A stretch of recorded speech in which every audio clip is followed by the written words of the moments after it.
Era una tarde húmeda y densa en Guadalajara, cuando la periodista Lucía Herrera recibió la llamada que cambiaría el sentido de su vida profesional.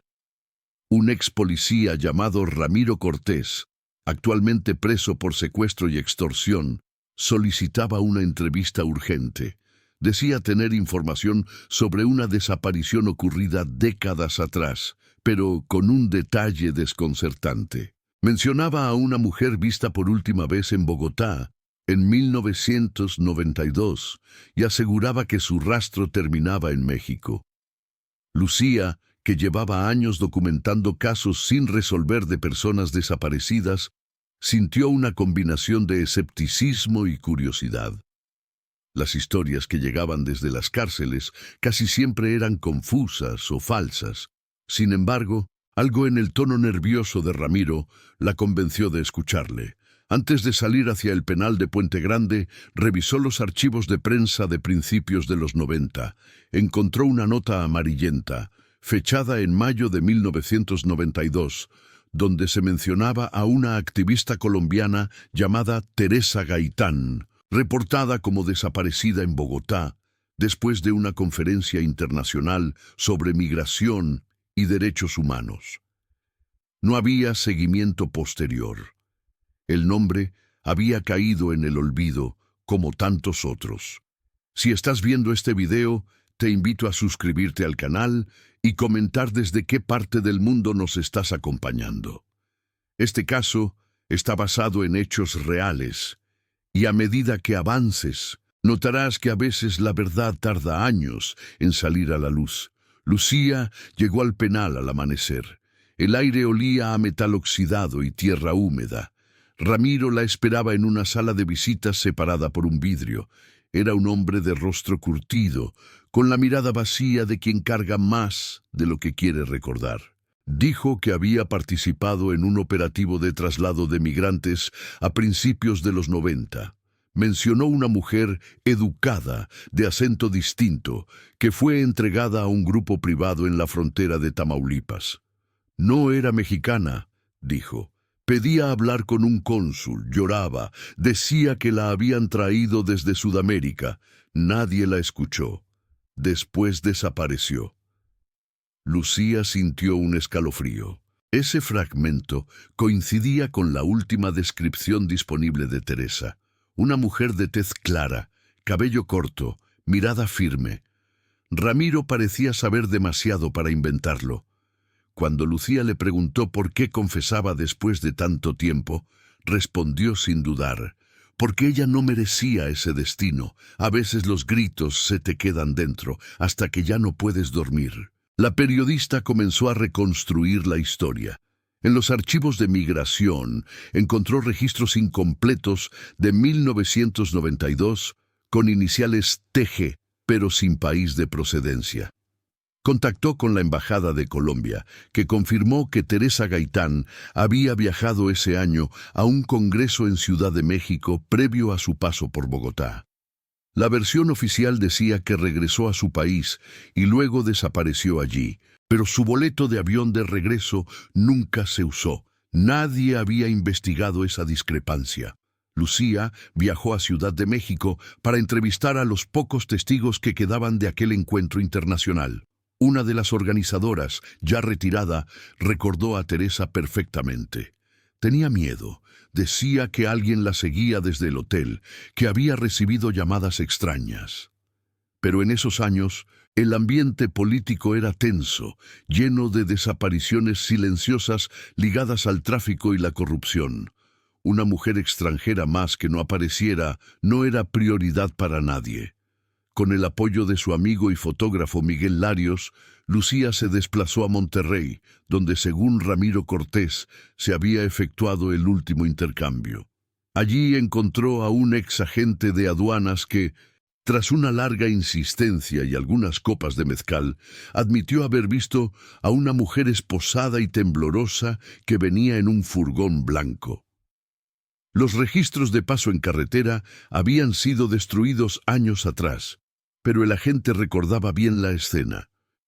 Nunca supe su nombre, pero los que la llevaban no eran federales. Llevaban uniformes viejos. Fue un traslado fantasma. El caso comenzó a llamar la atención de otros periodistas. Lucía publicó una primera nota titulada La mujer que cruzó el silencio, en la que no reveló nombres, pero detalló cómo varias instituciones mexicanas ignoraron un posible caso de desaparición de una extranjera durante la administración de 1992. El artículo se viralizó y trajo consigo la llamada de una persona inesperada. Andrea Gaitán, sobrina de Teresa, radicada en Medellín. Su familia había vivido 3 décadas sin respuestas, convencida de que Teresa fue víctima del conflicto armado en Colombia. Al leer la nota, Andrea sintió que algo encajaba. Mi tía siempre hablaba de ir a México a denunciar nexos entre redes de trata y políticos. Si desapareció ahí, quiero saberlo todo. Lucía la invitó a viajar a México. Cuando finalmente se encontraron, el parecido entre Andrea y su tía fue impactante. Traía consigo un diario de 1991 donde Teresa había escrito nombres de contactos mexicanos vinculados a organizaciones de derechos humanos y a ciertas empresas dedicadas al traslado de migrantes. Una de ellas coincidía con el nombre que Ramiro Cortés mencionó en su confesión. A partir de ese punto, la investigación tomó un rumbo más oscuro. Lucía descubrió que esa empresa había operado bajo contratos gubernamentales durante años, camuflando traslados ilegales. Varios de los implicados aún ocupaban cargos públicos o eran empresarios influyentes. Cuando intentó solicitar documentos oficiales, recibió advertencias y llamadas anónimas instándola a abandonar el caso. Miguel, su fotógrafo, notó que los seguían en los trayectos y comenzaron a dormir con la sensación de que alguien vigilaba su hotel. Una noche de tormenta, recibieron información de una exsecretaria de aquel consorcio, quien les pidió reunirse en un café cerca de Tlalpan. La mujer, nerviosa, contó que había archivado copias de credenciales de personas trasladadas en secreto. Entre los cientos de formularios, recordaba una mujer que gritaba en español, con acento extranjero. Repetía su nombre una y otra vez: Teresa Gaitán. Los documentos desaparecieron durante una auditoría interna en 1993. Nos dijeron que destruyéramos todo, pero yo escondí una carpeta, confesó, temblando. Acordaron verse de nuevo al día siguiente para recuperar esa carpeta, pero la mujer nunca llegó. Su casa apareció vacía, con la puerta abierta y los retratos familiares tirados al piso. Lucía y Andrea comprendieron que se habían acercado demasiado a la verdad. Decidieron buscar protección a través de una organización internacional de periodistas. A los pocos días, recibieron un sobre sin remitente. Dentro, una foto antigua: Teresa Gaitán, con la ropa arrugada y una mirada perdida, al fondo de una sala sucia. En la parte posterior, una fecha borrosa: abril de 1992, Monterrey. No había más pistas. La foto fue la clave que atrajo la atención de la Fiscalía Mexicana. Una nueva unidad de desaparecidos decidió reabrir el caso gracias a la presión pública. Las pruebas cruzadas con los nombres del consorcio revelaron lo que Lucía había sospechado. Teresa fue detenida ilegalmente por un grupo paramilitar que vendía información sobre activistas. Se perdió su rastro entre Tamaulipas y la frontera con Texas. Aunque pasaron meses de trabajo pericial, la verdad completa nunca se reconstruyó del todo. Sin embargo, una confesión adicional cambió el rumbo final. Ramiro Cortés murió en prisión dejando una carta manuscrita en la que aseguraba haber acompañado el traslado de Teresa hasta un rancho abandonado en Reynosa, donde supuestamente fue entregada a traficantes. El rancho fue excavado años después, hallando restos humanos de varias mujeres sin identificar. Entre ellas, una coincidía genéticamente con la familia Gaitán. Andrea lloró frente a la cámara cuando Lucía grabó el documental final. 30 años, buscando un nombre que el silencio borró. Mi tía vino a México a defender vidas y encontró su final aquí. Pero al menos ahora descansa. Lucía publicó su reportaje completo, titulado igual que esta historia.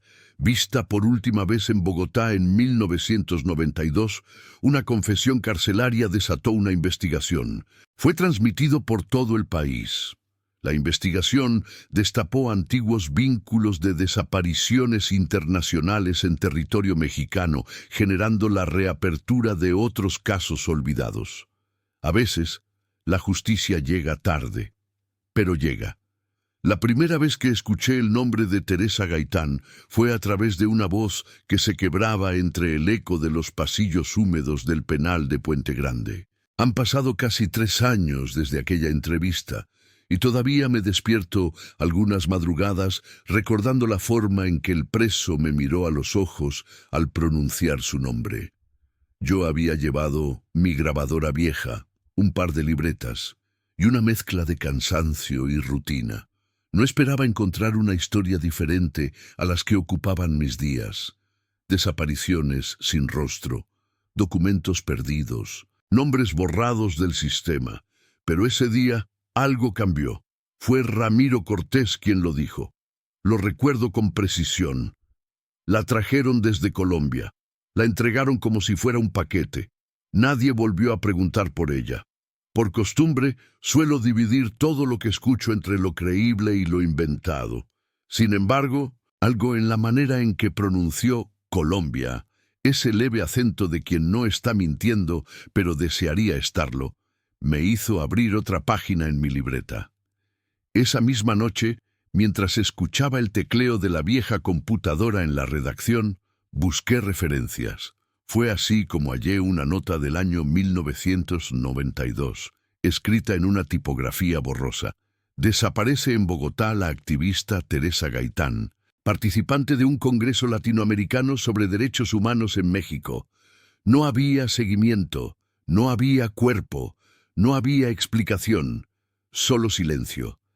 Si estás escuchando este relato, te invito a suscribirte al canal y comentar desde qué parte nos acompañas. Las historias que contamos aquí buscan rescatar lo que el tiempo y el miedo intentaron enterrar. Regresé al penal varias veces. Ramiro solo accedía a hablar si no había cámaras, y cada conversación era un puzzle que parecía no tener borde. Me hablaba de una mujer muy serena, con una manera distinta de mirar. Me contaba que lloraba sin gritar, que pedía hablar con un cónsul, que fue trasladada en un convoy irregular hacia la frontera norte. Lo más extraño era su insistencia en que ella llevaba documentos con nombres de funcionarios y empresas mexicanas involucradas en el tráfico de migrantes. Cuando le pregunté por qué lo contaba ahora, solo respondió: «Ya no puedo dormir. A veces oigo cómo la llaman en los pasillos». Después de cada entrevista, el aire en el auto era espeso, y el silencio de la carretera hacia Guadalajara me servía para ordenar ideas. Empecé a construir una línea de tiempo, a buscar registros migratorios, boletos de avión y nombres coincidentes. Encontré referencias cruzadas con un congreso internacional realizado en Ciudad de México en marzo del 92. Teresa estaba allí. Luego, el registro de su vuelo de regreso nunca usado. En ese punto, el expediente se apagaba. Llamé a antiguos organizadores del evento. Una señora de voz suave me recibió en una casa llena de plantas en Coyoacán. Cuando nombré a Teresa, la mujer se quedó callada largo rato antes de responderme. Esa muchacha decía que alguien la vigilaba. Estaba asustada. Creímos que exageraba, pero desapareció antes de la clausura. Anoté cada palabra, aunque en ese momento no imaginaba cuánto sentido tendrían meses después. Publiqué una nota breve, sin nombres, titulada «La mujer del vuelo que nunca abordó».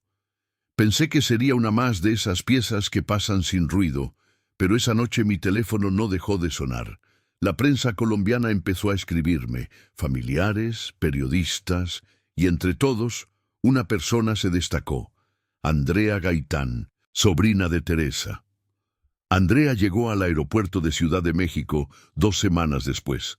La vi descender con un aire de determinación que me recordó a las mujeres que no se resignan. Llevaba bajo el brazo un diario viejo y una carpeta con copias de cartas. En una de ellas, escrita en febrero de 1992, Teresa mencionaba haber sido amenazada por denunciar nexos entre empresas de transporte de migrantes y funcionarios en el norte mexicano. Las coincidencias eran demasiado específicas para ignorarlas. Decidimos que trabajaríamos juntas. Entre ambas formamos un equipo precario pero firme. Ella aportaba la memoria y el dolor. Yo, el oficio y la obstinación. Visitamos Monterrey, donde las pistas parecían concentrarse. Un exagente de aduanas nos recibió en un pequeño bar vacío. Cuando mencioné a Teresa, bajó la voz y me pidió que apagara la grabadora. La vi. La recuerdo por los ojos. Nunca vi unos iguales. La subieron a una camioneta blanca, esposada. No era un traslado oficial, se notaba. Yo ya no quise preguntar nada. Lo siguiente fue el silencio más largo que recuerdo soportar. Publiqué cada avance con cuidado. La redacción comenzó a recibir advertencias veladas. «Suelta el caso, Lucía. Hay cosas que es mejor dejar en el pasado», me dijo un editor. Pero cuando una historia te mira de frente, no hay marcha atrás. Una tarde lluviosa, recibimos un mensaje anónimo. Alguien afirmaba tener documentos originales de una empresa privada que en 1992 realizaba traslados especiales. La cita fue en un café en Tlalpan. La mujer que llegó era menuda, con el cabello recogido y las manos temblorosas. «Yo trabajé ahí», confesó. «Vi los documentos, los destruyeron después, pero guardé copias». La mujer colombiana gritaba su nombre, pedía ayuda. Decía que la tenían secuestrada. Acordamos vernos al día siguiente para recibir los papeles, pero nunca llegó. Su teléfono se apagó, su casa quedó vacía. Sentí por primera vez el peso del miedo. No solo era una historia peligrosa, era un espejo que revelaba cómo México había sido cómplice de silencios compartidos entre fronteras. Poco después llegó un sobre sin remitente. Dentro, una fotografía Polaroid. Una mujer de cabello corto, de pie contra una pared húmeda, con una mirada extraviada. Era Teresa, no había duda. Detrás, una fecha apenas legible. Abril 1992, Monterrey. Lloré. No como periodista, sino como ser humano. Porque en esa imagen comprendí todos los nombres que habían pasado por mis libretas sin final. Publicamos la foto y el nombre completo. La noticia se volvió nacional. La fiscalía, presionada, abrió una investigación especial. Di testimonio ante peritos, fiscales y diplomáticos. Por primera vez, se aceptaba la posibilidad de que Teresa hubiese desaparecido en territorio mexicano. Los meses que siguieron fueron un agotamiento emocional. Andrea se quedó en mi departamento. A veces cenábamos sin hablar, solo mirando el tablero donde colgaban mapas, fechas, recortes de prensa. Otros días discutíamos. Ella quería enfrentarse directamente a los implicados. Yo insistía en cuidar los pasos. Había aprendido que la verdad no solo se busca, también se sobrevive. Luego vino la carta. Ramiro Cortés, ya enfermo, había dejado un testimonio final antes de morir. En ella, relataba que acompañó un convoy rumbo a un rancho en Reynosa, donde entregaron a la mujer extranjera a un grupo armado vinculado con empresarios locales. Dijo que intentó liberarla, pero que recibió una orden directa de eliminar cualquier rastro. Nunca supo qué fue de ella después. La fiscalía excavó el rancho. Encontraron restos humanos, decenas. Entre ellos, fragmentos que coincidieron genéticamente con la familia Gaitán. Andrea, junto al cónsul colombiano, viajó al sitio. El sol caía fuerte y el polvo cubría los rostros de los peritos. Cuando confirmaron la coincidencia, ella me abrazó y me dijo: «Ahora sí sabemos dónde llorarla». Transmití el documental final y cerré mi narrativa con una frase que aún me pesa. En México, los cuerpos siguen hablando cuando el país prefiere callar. La emisión multiplicó denuncias, motivó reabrir otros expedientes y mostró que las fronteras no detienen el miedo ni la impunidad. Hoy, al volver a leer mis notas viejas, pienso que buscar a Teresa fue también buscarme a mí misma. Aprendí que el periodismo no es solo escribir lo que pasa, sino darle voz a quien nadie escuchó. Y aunque muchos me han preguntado si valió la pena el miedo, respondo que sí, porque en cada historia descubierta hay una lección. La verdad, aunque llegue tarde, tiene la fuerza de un eco que nunca se extingue. El regreso a Guadalajara fue un choque sutil, pero profundo. Las calles mojadas por la lluvia de la mañana parecían ajenas a la tormenta que aún llevaba dentro. La ciudad seguía su rutina, con el bullicio de vendedores en la plaza y el olor a café recién hecho. Pero para mí nada sería igual. Había contado la historia de Teresa Gaitán, de su desaparición y de la falta de respuestas, y la voz que había encontrado en un preso muerto ahora resonaba en salas de prensa, tribunales y casas de familias incompletas. Pero no todo fue reconocimiento. Algunas puertas se cerraron sin explicación. Correos electrónicos quedaron sin responder y hubo llamados que desviaban la conversación a otros temas. Sentí el peso de estar en medio de una tormenta política y social que me sobrepasaba. En la redacción, los compañeros me miraban diferente, algunos con respeto, otros con cautela y algunos con un silencioso juicio. Sabían que había puesto en riesgo más que mi carrera. Mi seguridad también estaba en juego. Susurros sobre represalias y presiones llegaron antes que las amenazas directas. En casa, la soledad se volvió un refugio incómodo. Andrea había regresado a Colombia, pero su lucha y su dolor permanecían en cada llamada nocturna que compartíamos. A veces, la angustia me abrazaba, y me costaba recordar quién era antes de esta historia. Había perdido demasiado buscando justicia para otra, pero la vocación no da tregua. Cada nuevo expediente abierto, cada familia que nuevamente podía poner nombre a sus desaparecidos, me recordaban por qué debía seguir. La investigación me había cambiado, había destruido certezas, pero levantado otras, mucho más dolorosas y necesarias.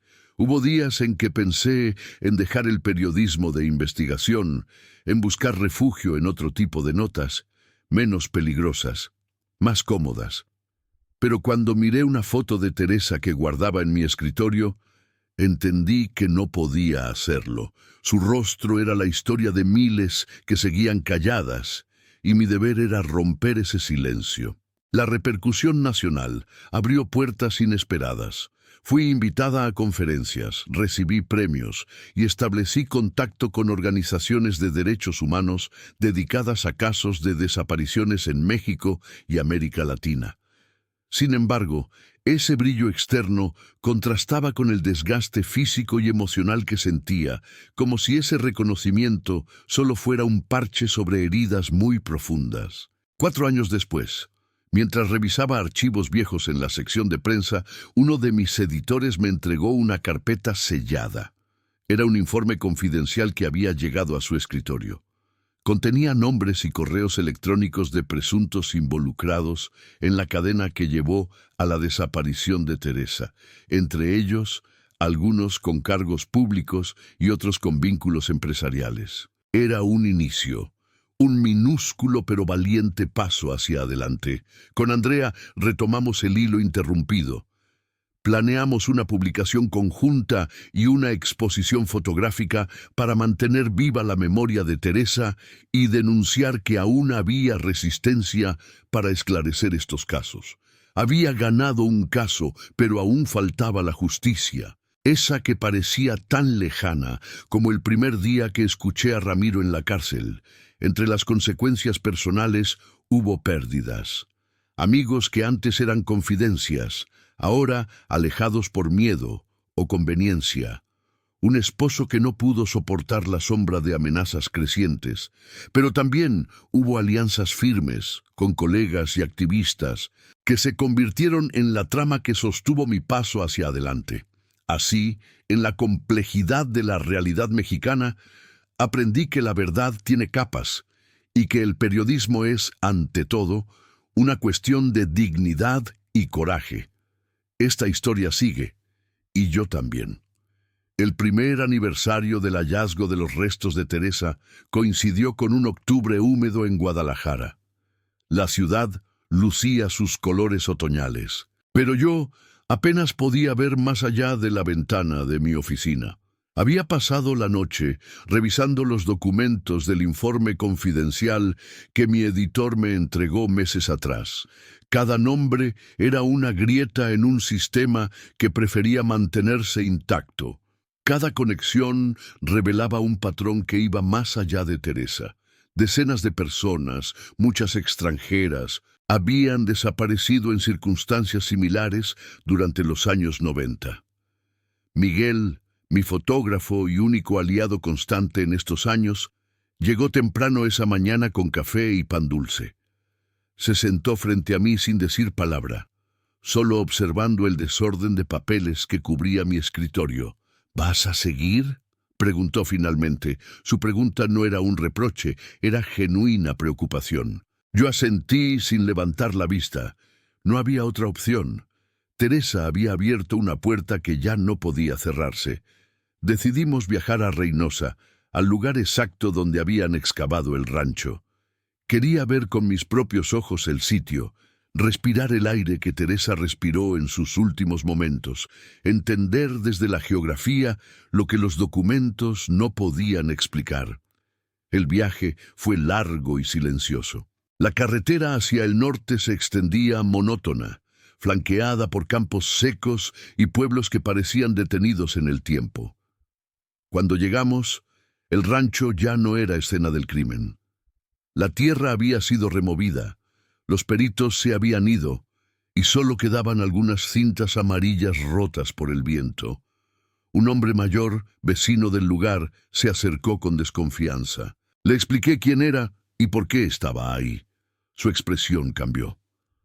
«Usted es la periodista», dijo, «la que encontró a la colombiana». Asentí. Me invitó a su casa, una construcción modesta con paredes de adobe y un patio lleno de gallinas. Adentro, su esposa nos ofreció agua fresca. El hombre comenzó a hablar. Recordaba el rancho cuando estaba activo, a principios de los 90. Llegaban camionetas de noche, bajaban gente, siempre asustada. Nadie preguntaba nada. Los que preguntaban desaparecían también. Su voz era calmada pero firme. Me contó que una vez vio a una mujer, delgada, de cabello corto, que gritaba en un idioma que él no reconocía bien. Pensé que era centroamericana, pero ahora que lo dice, pudo haber sido su Teresa. Grabé cada palabra. Miguel fotografió el lugar desde todos los ángulos. Esa tarde, mientras el sol caía rojo sobre el horizonte, me senté en la tierra donde habían encontrado los restos. Lloré sin control, algo que no me había permitido hacer en público hasta entonces. Miguel respetó mi silencio. Al regresar al auto, me di cuenta de que ya no estaba cubriendo una historia. Estaba viviendo un duelo colectivo. De vuelta en Guadalajara, publiqué una crónica titulada El Rancho de los Olvidados. La respuesta fue inmediata. Familias de todo el país comenzaron a escribirme, enviándome fotos de sus desaparecidos, preguntándome si habían sido encontrados en esa excavación. Cada correo era un puñal. No podía responderles a todos, pero intenté documentar cada caso, armar un archivo digital que algún día pudiera servir como evidencia, o al menos como memoria. Andrea viajó nuevamente a México para el aniversario. Organizamos un acto en el Museo de Memoria y Tolerancia en Ciudad de México. Proyectamos el documental completo y abrimos un espacio para que otras familias compartieran sus historias. La sala estaba llena. Rostros cansados, ojos húmedos, voces quebradas. Escuché testimonios que me partieron. Madres buscando a hijas desaparecidas hace 20 años. Hermanos que nunca supieron qué pasó con sus seres queridos en la frontera. Hijos que crecieron sin padres y sin respuestas. Uno de los testimonios más duros fue el de una mujer llamada Blanca, originaria de Veracruz. Su hermana había desaparecido en 1993, también después de asistir a una conferencia en la capital. Las similitudes con el caso de Teresa eran escalofriantes. Blanca me buscó al terminar el evento. Me entregó una carpeta con recortes de periódico, cartas y fotos. «Ayúdame a encontrarla», me suplicó. Le prometí que lo intentaría, aunque sabía que cada promesa era un peso más en mi espalda. Los meses siguientes fueron una maratón. Coordiné con organizaciones civiles para crear una base de datos pública de desapariciones no resueltas entre 1990 y 2000. Recibí apoyo de universidades, de colectivos de madres buscadoras y de algunos fiscales honestos que también querían justicia. Pero también enfrenté obstáculos, hackeos a mi correo, llamadas amenazantes, seguimientos en la calle.